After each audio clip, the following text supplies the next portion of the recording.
Healthy వర్షన్లో egg fried రైస్ని ఎలా చేయాలో చూసేద్దాం రండి. ఇందులో నేను ఎగ్స్ని ఎక్కువ యూస్ చేశాను, వెజ్జీస్ని ఎక్కువ యూస్ చేశాను, కానీ రైస్ మాత్రం తక్కువ యూస్ చేశాను. సో కార్బ్స్ అనేవి కంట్రోల్లో ఉంటాయి. ముందుగా ఎగ్స్ని సింపుల్గా ప్యాన్లో ఫ్రై చేసుకోవాలి. అదే టైంలో నేను కొంచెం సాల్ట్ అండ్ చిల్లీ పౌడర్ని కూడా యాడ్ చేశాను.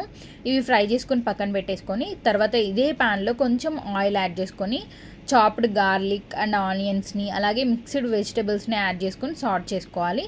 తర్వాత ఇందులో రైస్ యాడ్ చేసుకొని ఆల్రెడీ ఫ్రై చేసిన ఎగ్స్ని కూడా మిక్స్ చేసుకొని లాస్ట్లో కొంచెం డార్క్ సోయా సాస్ యాడ్ చేశానండి. అది ఆప్షనల్.